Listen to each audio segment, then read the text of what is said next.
you do, you've got to be a world-class violinist.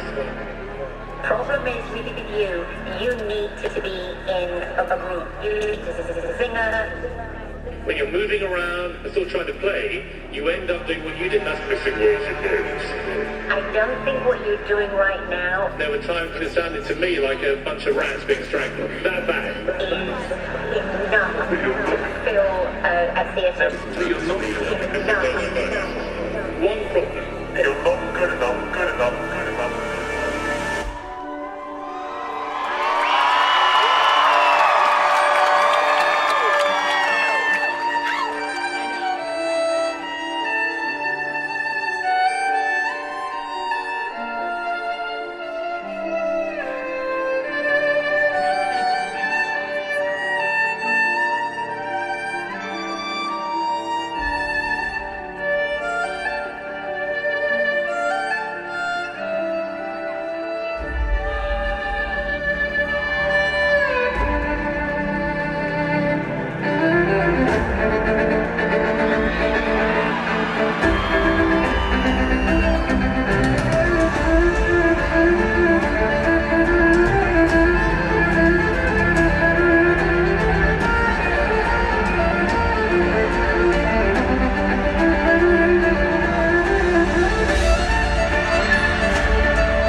I think that if we could all see our full potential of what we could actually become, I think we would be absolutely astounded. And I just want to remind you all that just because someone else may not see the potential in you doesn't mean it's not there. Now here's the thing about potential though, is that if you are really going after it, chasing your dreams, there will be seasons of time when you aren't good enough to do the things you want to do. But never forget to add the most important word, yet.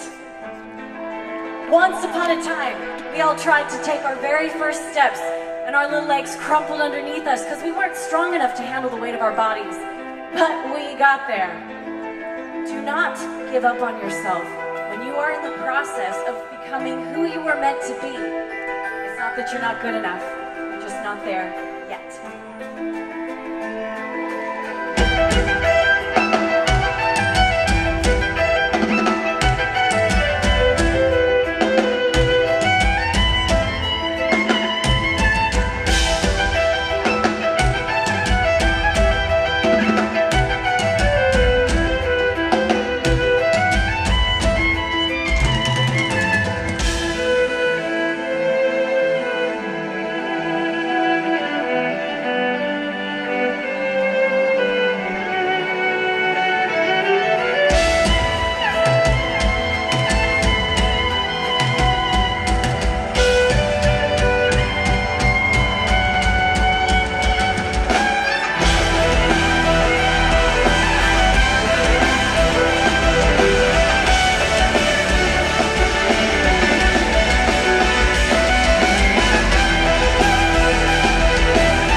play my childhood hometown last night in Phoenix.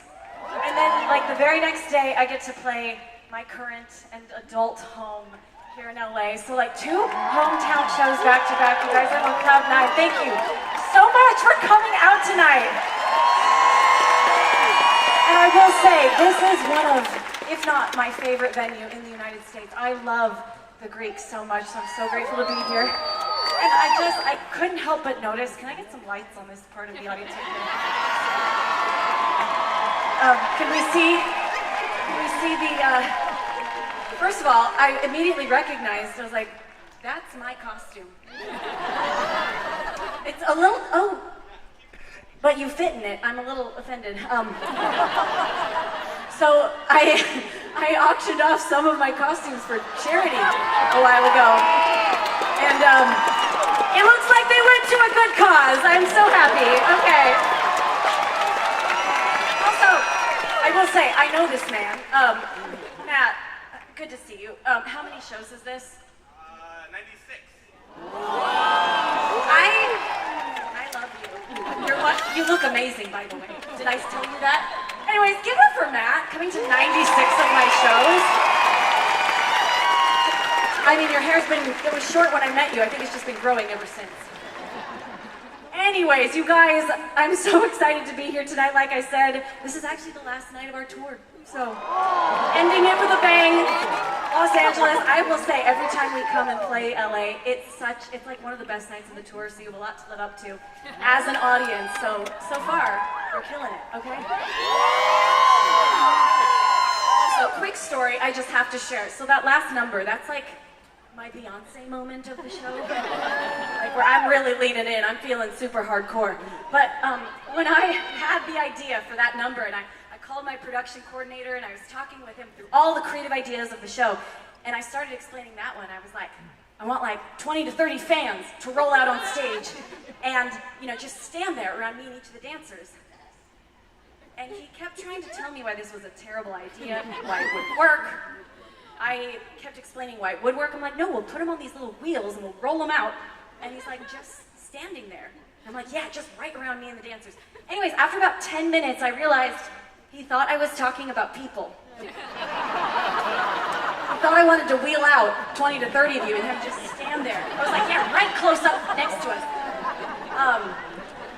Anyways, maybe we'll try his idea next tour. I thought mine made a little more sense. Okay, everybody, with no further ado, please give it up for my amazing bandmates. We've got Bruce on the drums! Woo! And on keys and guitar, Ryan Rivero! All right, everybody, LA, stand up! I need you on your feet. Let's go! Yes!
The philosopher Epictetus once said, "The more we value the things outside our control, the less control we have." The idea that we have control at all is a maddening yet tantalizing illusion. We have no control over the passage of time, the heat of the sun, or the actions of others. Our bodies are made up of cells that we didn't choose, and not even our thoughts are completely our own, often influenced more by outside factors than true consciousness. With so much of life out of our command, there is a freedom that comes when we surrender. When we give up the things that don't serve us, we open space for more of what does. We can give up guilt, judgment, and fear, replacing it with hope, acceptance, and faith. A far cry from giving up, surrendering allows us to give in. Give in to the work of dreaming without trying to force the outcome. Let go of the worry, not the dream. And when we aren't relying solely on our own resources, we can tap into the thought that maybe magic is possible. Maybe miracles do happen. Perhaps there is a higher power at work. There is a space between working towards something and letting it come to you. There is a gap between wanting an outcome and knowing you don't need it. That is where we take control, by giving it up. That is where we find the magic.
Some people call it God.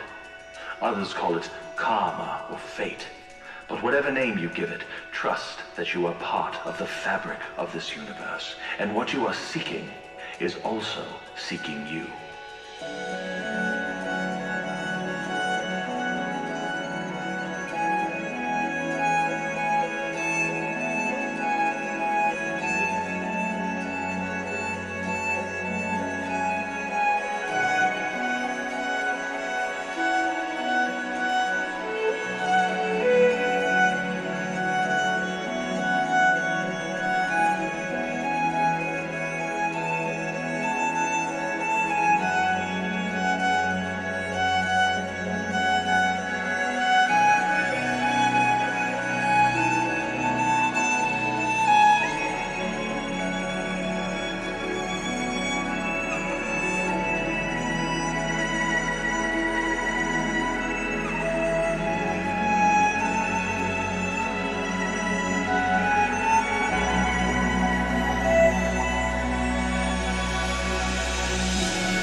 like my little lullaby in the middle of the show.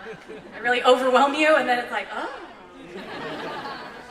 But you know, actually, I really wanted to create a very sharp contrast in the middle of this show, because I do believe that we live in quite an overstimulating world where we constantly have so much pulling for our attention and our time, and it's really hard to know where exactly we should focus. And that is why I have actually realized in the last few years that I have to find and create moments of stillness for myself in order to kind of combat the extreme overwhelm feeling that I get through most of life.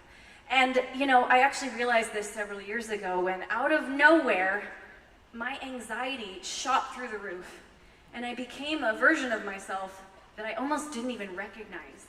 And it was actually really affecting my personal life and me as a performer. And I can remember we actually went on tour during this time while I was trying to figure out how to cope with this new version of me that had come about. And I remember that tour very distinctly because every night as I would walk to the stage, I was so full of fear, which is different from nerves. I still get nervous. I was nervous tonight. I get nervous before almost every show. But I was, at this time, afraid. And the feelings I was dealing with was that I wasn't enough. That was my biggest fear. I wasn't going to be enough for the audience. And secondly, I was just so sure I was going to disappoint everyone in the audience. And because that's how I stepped onto the stage every night, it didn't matter how loud the audience cheered. It didn't matter how many positive posts I saw after the show of people saying they enjoyed it. No outside source could change the fact that when I walked off the stage every night, I was sure I wasn't enough, and I was so sure I disappointed everyone. And this was the world that anxiety and the story that anxiety had written in my mind. And one day I was actually on this tour still, and I was talking to my therapist through Zoom and explaining this to her, and she asked me, she says, "Is this your dream? You know, touring, doing shows?" And I was like, yes, I've always wanted to do this. And she said, "Well, it's so sad that you're missing it." Don't you hate it when they're so right? And I really, that took to my heart, to my core, and I was like, I don't want to miss any more of my life. And about this same time, a really good friend of mine gifted me a breathwork session, which I thought was very odd, and I did it because I didn't want to hurt her feelings. But I tell you, I slept through the night, the whole night, for the first time in months that evening, and I was like, there's something to this. And I have actually been doing breath work almost every day for the last 3 years, and it has changed my life. It has allowed me to use the tools inside my own body to give myself sometimes that reset, that calm, that stillness that I personally have realized I need. And it's helped me to stop missing my life. And so tonight, I actually wanted to share a couple breath patterns with you that you can do at any time if you're ever feeling overwhelmed, anxious, panicky, any of those things. So, first of all, the first breath is so simple, and it's because most of us are very shallow breathers, and a lot of us breathe through our mouth. So this is nose, deep breathing. You're just gonna breathe in your nose, and you're gonna breathe deeply to your stomach, like it's gonna inflate like a balloon when you breathe in. So everybody breathe in your nose, and out your mouth. In your nose, and out your mouth. One more time, in your nose, and out. Okay, that's the first breath. Don't you feel so nice? Woo! Okay, the second breath is actually one of my favorite breaths to do. I usually do it those last few moments right before I step on the stage to like quick reset myself. So this one, you're gonna do 3 sips in through your nose and then 1 exhale. So, everybody? One more time. Okay, so through this next song, as I play, I'm going to invite you all to close your eyes, and there's going to be a voice that's going to guide you to breathe in and out. Remember, in your nose, out your mouth. Sometimes the voice will stop, but please keep breathing. And then at the end of the song, you'll be invited to just keep your eyes closed and just feel. Just listen to the music and just feel. And I will say, every night on tour, I have made really awkward eye contact with someone in the audience during this song. Okay, so I won't be doing anything. No high kicks, no spins, nothing. Close your eyes.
created. It's hard to see where she ends and I begin. I am somewhere on the inside, where I hide safely behind her smiling eyes. But she is not my protector. She's my prison. When I attempt to break free, I see a crack in her shell, but I feel that crack run through my core as well. And I am afraid. What if she is me and I am her? If we shatter, will there be anything left of me?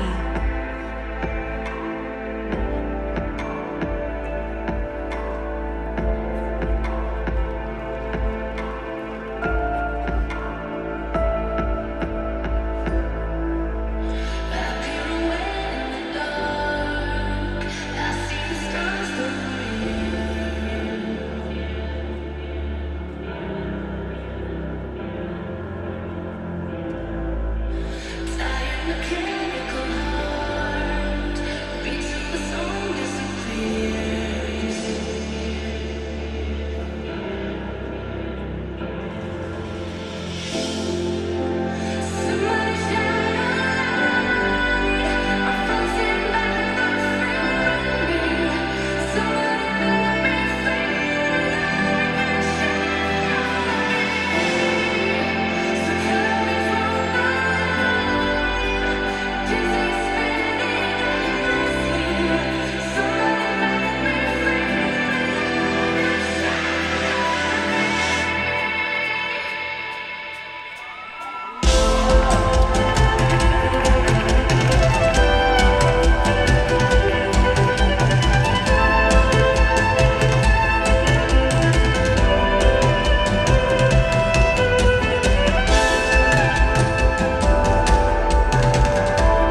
Kintsugi is a style of Japanese art where pottery is broken and then carefully reassembled using gold to secure the fragments back together. Once it is webbed with gold, the mended pottery is stronger and more valuable than ever. What was once a generic vase is now a beautiful work of art. This brings attention to the question, can one be both broken and whole at the same time? Perhaps it's the intentional mending process that actually makes us more whole than we've ever been. Kintsugi can only take place after something has been shattered.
Can one be both broken and whole at the same time? Perhaps it's the intentional mending process that actually makes us more whole than we've ever been before. When things feel like they are falling apart, they're actually falling into place. Kintsugi can only take place after something has been shattered.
book, Untamed, Glennon Doyle recounts an experience she had watching a cheetah at the zoo during feeding time. This daily routine consisted of a stake being attached to a mechanical bunny, which then zoomed in circles through the encampment. As Glennon watched the cheetah awkwardly trot after the bunny to catch its meal, she thought, does this cheetah have any idea that she is the fastest animal on the planet? Does she know that she could gracefully take down a full antelope while sprinting at 70 miles per hour? The answer was no. The cheetah didn't know any better because she was born in a cage. A cage where trotting after a fake rabbit was the extent of the potential she knew. We too are born into our own version of a cage.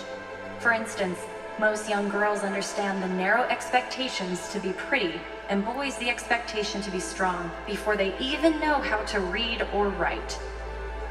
Society tames all of us, tethering down our expansive capabilities with cord after cord of meaningless standards. We're told how to dress, how loud we should be, what career paths are acceptable, and what unnatural shape our bodies should be molded into. But we were never meant to be held in boxes. Each of us has a wild, untamed inner self that is passionate, confident, deeply beautiful, free, and shockingly intuitive. Yet we walk through life as paupers, begging for acceptance when we are actually filled with inner gold. As the world tries to cage you at every opportunity, look through the bars, stare into your own soul, and remind yourself that you are a cheetah. Okay, LA, we have a little extra surprise for you on this song.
her so much, and I'm so honored that she would be here with us tonight. To just make this night extra special. Also, can you guys give a round of applause for Saint Motel for opening the show? How fun are they?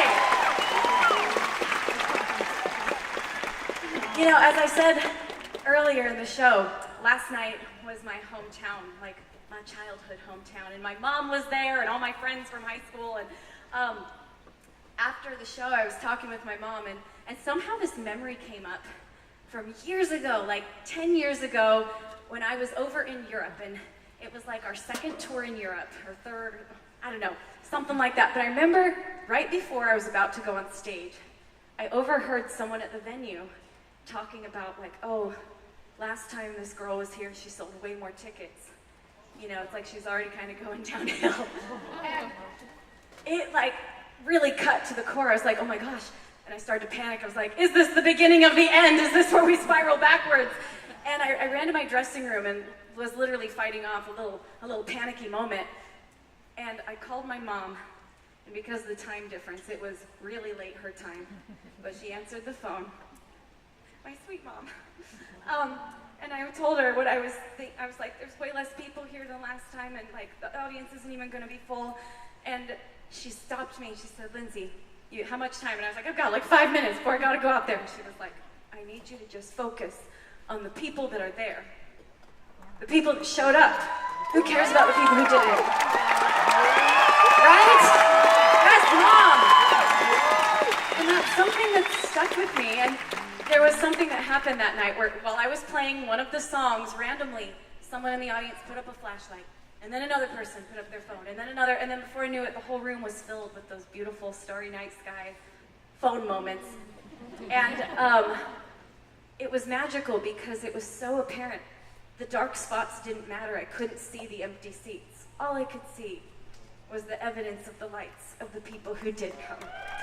And I think so often in life, it's really easy to focus on what we don't have. It's easy to focus on the little dark spots and forget all the amazing good around us. And we really do live in between two parallel realities where there's always a reason to be grateful in every moment of life. There's always also a reason to focus on what we lack. There's always the opportunity to see all the love in our life. There's also always an opportunity to feel the opposite feeling of jealousy. There's always a reason to be positive and optimistic, always a reason to be pessimistic. And even though I do feel like sometimes those negative voices are so strong and they're so loud and they're so in our face all the time, I do think that if we look for them, the positivity, the love, the gratitude, even if it's a little bit quieter and maybe it takes a little more effort to look for it, it's so much more powerful and it will always, always win. And my favorite example of this is light versus dark. You can't take darkness out of a dark room, but you can add light. And the moment you turn on the light, the darkness has no chance. It has to get out of the way. All right, you guys have already done it. Put your flashlights in the air. Let's go. Let's make this a beautiful, magical, starry night here in Griffith Park. Lumos.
Thank you so much, LA!